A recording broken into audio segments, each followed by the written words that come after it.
అమీన్పూర్ ముగ్గురు పిల్లల మృతి కేసుని పోలీసులు ఛేదించారు. దీనికి సంబంధించి మిస్టరీ అప్డేట్ ని కూడా వారిచ్చారు. అయితే దీనికి సంబంధించి కన్న తల్లి పిల్లల ముగ్గురికి కూడా పెరుగన్నంలో విషం పెట్టి చంపినట్లు కూడా పోలీసులు గుర్తించారు. వివాహేతర సంబంధంతో భర్త పిల్లలను చంపాలని రజిత ప్లాన్ చేసుకున్నారు. ముగ్గురు పిల్లలకు కూడా పెరుగన్నంలో విషమిచ్చింది కన్న తల్లి. ఆ అన్నం తిని చనిపోయారు ముగ్గురు పిల్లలు. ఇక ఆ రోజు పెరుగన్నం తినకపోవడంతో భర్త బయటపడ్డారు. ఇటీవల 10th క్లాస్ గెట్ టుగెదర్ పార్టీలో స్నేహితుడికి రజితకి ఏర్పడ్డ పరిచయం కాస్త వివాహితర సంబంధానికి దారితీసింది. ఇక ప్రియుడితో కలిసి ఉండాలని నలుగురిని చంపేందుకు ప్లాన్ చేసుకుంది రజిత. ఇక మరి కాసేపట్లోనే పూర్తి వివరాలు కూడా పోలీసులు వెల్లడించున్నారు. ఎస్ సుజాత, అయితే కన్న తల్లిని తప్ప ప్రపంచంలో ఎవరిని నమ్మకూడదంటూ కూడా ఎంతో మంది చెప్తూ ఉంటారు. అయితే కన్న తల్లే ఎంతో కర్కశంగా ప్రవర్తించింది వారిద్దరిపై కూడా. వారి ముగ్గురిని చంపింది, భర్తని కూడా చంపాలని ప్లాన్ చేసింది. దీని గురించి పూర్తి డీటెయిల్స్ ఏంటి, పోలీసులు ఏమంటున్నారు?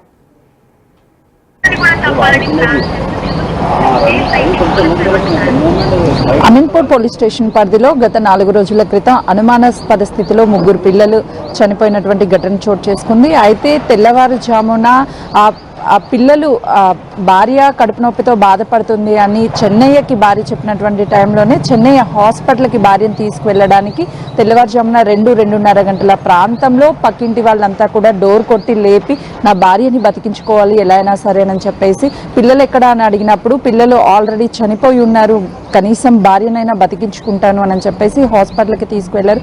ఆ తర్వాత పోలీసులు సంఘటన స్థలానికి చేరుకొని అక్కడంతా ఇన్వెస్టిగేషన్ చేశారు. అసలు ఏం జరిగింది ఏంటి అని క్లూస్ టీమ్ కూడా ఆధారాలు సేకరించారు. అయితే పెరుగు ప్యాకెట్ ఎక్స్పైర్ డేట్ అయిపోయి ఆ పెరుగన్నం తినడం వల్ల ఈ ఘటన జరిగి ఉండొచ్చని మొదట భావించినప్పటికీ అటు పోలీసులు కావచ్చు, క్లూస్ టీమ్స్ అంతా కూడా ఇన్వెస్టిగేషన్ చేసిన తర్వాత పెరుగు ఒకవేళ ఎక్స్పైర్ డేట్ అయిపోయి ఉంటే కడుపు నొప్పి మాత్రమే వస్తుంది, అస్వస్థతకు గురి అవుతారు కానీ చనిపోరు అని చెప్పేసి వాళ్ళు వివరాలన్నింటినీ సేకరించిన తర్వాత ఈ కేసుని ఇన్వెస్టిగేషన్ చేశారు. మొదట చెన్నయ్య మీద అనేక అనుమానాలు వ్యక్తం చేశారు రజిత కుటుంబ సభ్యులు. గతంలోనూ చెన్నయ్య భార్యని కొట్టాడు, అదేవిధంగా రజిత మొదటి భార్య రెండో భార్య చెన్నయ్యకి ఊరి వచ్చినప్పుడైనా లేకపోతే ఎవరితోనైనా మాట్లాడినా కూడా తన మీద అనేక అనుమానాలు వ్యక్తం చేసేవాడు, టార్చర్ చేసేవాడు. గతంలో గొడవలు పడి ఇంటికి పంపించినప్పుడు కూడా రజిత ఈసారి ఎప్పుడైనా నన్ను గొడవ పడినా నన్ను కొట్టినా ఖచ్చితంగా నేను చనిపోతాను, పిల్లల్ని కూడా చంపేస్తాను అంటూ చెప్పింది అని చెప్పేసి వాళ్ళ తల్లిదండ్రులు అనేక ఆరోపణలు చేశారు చెన్నయ్య మీద. కానీ పోలీస్ ఇన్వెస్టిగేషన్లో ఆ రోజు పిల్లల్ని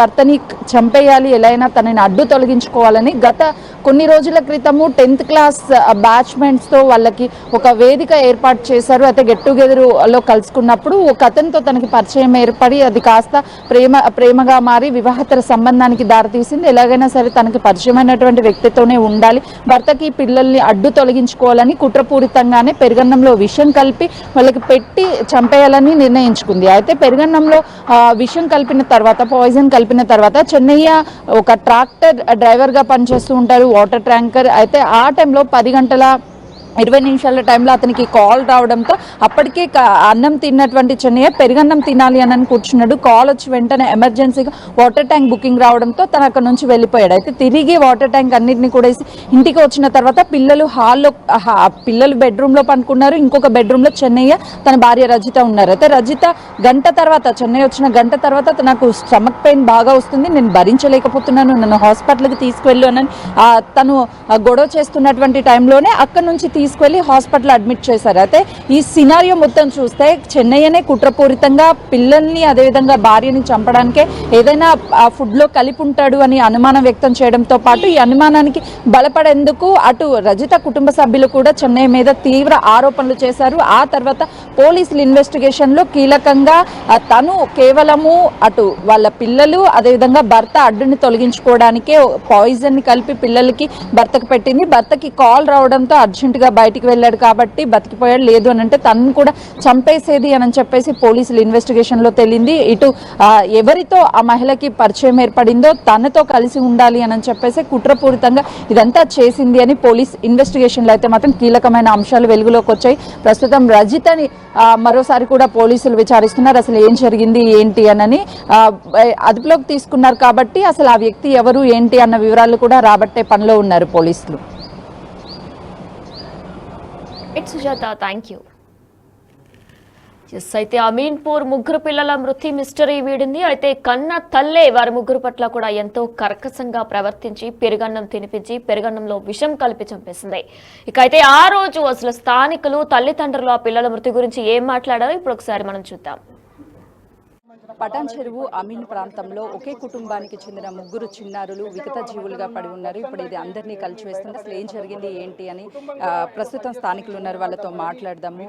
చెన్నై కుటుంబ సభ్యులు అసలు ఎలా ఉండేవాళ్ళు? అసలు చాలా అన్యూనంగా ఉన్నారు మేడం. అసలు చెప్పండి, నాకు 7 years నుంచి పరిచయం. వాళ్ళకి 3 years ఇక్కడికి వచ్చారు, నేనే ఇప్పించిన ఇల్లు. చాలా అన్యూనంగా ఉన్నారు. అమ్మాయి కూడా ఎడ్యుకేషన్ ఎస్పీ స్కూల్స్ ఇట్లా చేస్తుంది. చాలా బాగుంది. అసలు మేము ఎక్స్పెక్ట్ చేయలేదు. అసలు ఈ స్టిల్ ఐఎమ్ వెరీ సారీ అబ్బాయి, అసలు ఇట్లా చనిపోయినా.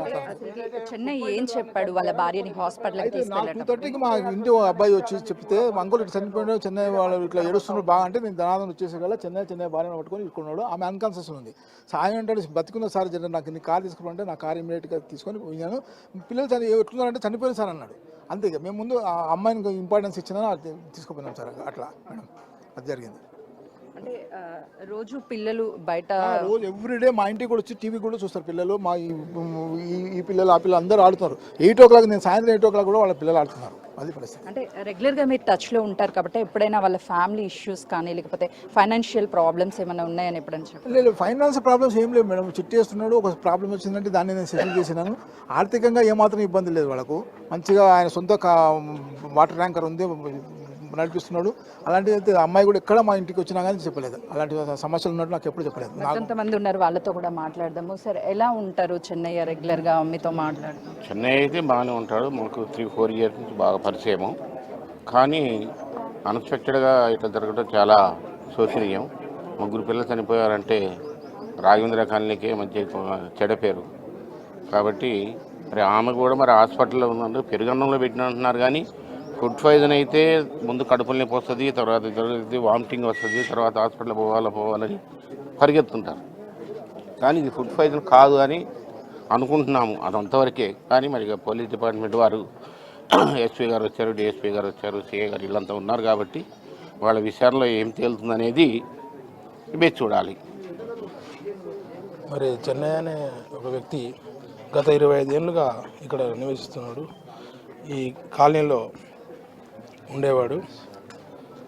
అలాగే ఒకే దగ్గర మన తుమ్మల శేఖర్ రెడ్డి గారి దగ్గర ఒక 10 years ఆయన దగ్గర డ్యూటీ చేశాడు. దాని తర్వాత ఆయన సొమ్ము సమకూర్చుకొని సొంత వెహికల్ తీసుకొని సొంత ట్యాంకర్ కుటుంబాన్ని పోషించుకుంటూ ఇక్కడ నివసిస్తున్నాడు. మరి అందరితో మంచిగా ఉండేవాడు. ఓకే. ఉదయం చెన్నై భార్యని తీసుకువెళ్ళేటట్టు టైంలో కేకలు వేశాడు, చుట్టుపక్కల అందరినీ కూడా పిలిచాడు.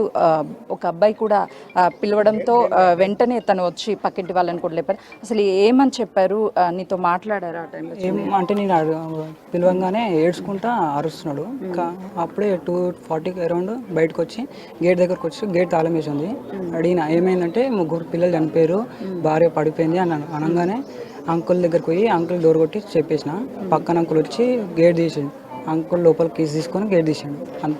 పిల్లల్ని చూసావు అప్పటికి లోపలికి వెళ్ళి? పిల్లల్ని చూడలే, కానీ చనిపోయాడని అంకుల్ చెప్పగానే పిలవంగా పోయినా. ప్రస్తుతానికి అటు క్లూస్ టీమ్తో సహా అందరూ కూడా వచ్చారు. ఎస్పీ ఉన్నారు, మాట్లాడారు. సార్ అసలు ఏం జరిగింది? ఈరోజు మార్నింగ్ అది 0245 hours ఒక డయల్ 100 కాల్ వచ్చింది పనేసియా హాస్పిటల్ నుంచి. ఇది ఆ కాల్లో అది మనకి అన్ఫార్చునేట్ ఇన్సిడెంట్ గురించి అది ఇన్ఫర్మేషన్ వచ్చింది. సో అప్పటి నుంచి మన ఫస్ట్ హాస్పిటల్కి, దాని తర్వాత ఇక్కడ సీన్ ఆఫ్ క్రైమ్కి కూడా విజిట్ చేశాము. ఇప్పుడు ప్రాసెస్ జరుగుతున్నాయి. అది క్లూ టీమ్ కూడా అది ఎవిడెన్స్ కలెక్షన్ వాళ్ళు చేస్తున్నారు. సో ఇప్పుడు అండర్ ఇన్వెస్టిగేషన్ కేసు మనం. సార్ స్థానికుల స్టేట్మెంట్ని రికార్డ్ చేశారు కదా, వాళ్ళు ఏం చెప్తున్నారు? స్థానిక ఇది ఇప్పుడు ఏం స్పెసిఫిక్ ఫ్యాక్ట్ రివీల్ కాలే ఇప్పుడు వరకు. అన్ని యాంగిల్ మనం సైంటిఫిక్ యాంగిల్ కూడా చూపిస్తాము. అది ఇక్కడ ఎట్లా జరిగింది, యాక్చువల్ కాజ్ ఆఫ్ డెత్ అది పోస్ట్ మార్టం అయిన తర్వాత మనకి అయితే. పిల్లలు అది ఏజ్ అది చిన్న పిల్లలు ఉన్నారు. ఒక 12 years బాబు ఉన్నారు, 10 years పాప, ఒక 8 years బాబు. సో ముగ్గురు ఉన్నారు. అండ్ అమ్మాయిది ఒక స్కూల్ టీచర్. అండ్ ఇప్పుడు ఇది ప్రైమరీ డీటెయిల్ అయితే ఉంది, మళ్ళీ ఇన్వెస్టిగేషన్ గోయింగ్ ఆన్. ఇప్పుడు ఏం వస్తే ఇన్వెస్టిగేషన్లో తల్లి ఆరోగ్య పరిస్థితి ఎట్లా ఉంది సార్? అక్కడ ఎక్కడ ఇప్పుడు వాళ్ళకి అన్ని ఇది ఏమిది స్పెసిఫిక్ ఇన్ఫర్మేషన్ రాలేదు ఇప్పుడు వరకు. మనం చూడండి చెన్నైతో మాట్లాడినప్పుడు ఏం జరిగింది ఏంటి అని మనం మాట్లాడారు సార్? ఓకే, చెన్నై ఆ పిల్లల తండ్రి మనం అది ఇప్పుడు వరకు నాకు ఈ స్పెసిఫిక్ ఇన్ఫర్మేషన్ రాలేదు. ఇది too early to comment on any specific thing. Investigation going on. ఏం దొరికితే అది ఫ్యాక్ట్ ఏమైతే మనకి ఓకే. Thank you. ప్రస్తుతానికైతే మాత్రము కేసుని నమోదు చేశాము అని చెప్తున్నారు. క్లూస్ టీమ్ ఇక్కడికి అన్ని ఎవిడెన్స్ని కలెక్ట్ చేశాము, ఫర్దర్గా కేసుని ఇన్వెస్టిగేషన్ చేస్తున్నామని చెప్తున్నారు. కానీ ముగ్గురు పిల్లలు విగత జీవులుగా పడి ఉండడంతో చుట్టుపక్కలంతా కూడా ఒక్కసారిగా అసలు ఏం జరిగింది ఏంటి, రాత్రి రజిత భర్త అరుపులతో బయటికి వచ్చాడు అని చెప్పేసి చెప్తున్నారు. ఆ తర్వాత బయటికి వెళ్ళి చూసేసరికి రజితని హాస్పిటల్కి తీసుకెళ్ళి లోపల ఉన్నటువంటి పిల్లలు ముగ్గురు కూడా విగత జీవులుగా పడి ఉండడం చూసి కన్నీరు మున్నీరు అవుతున్నారు.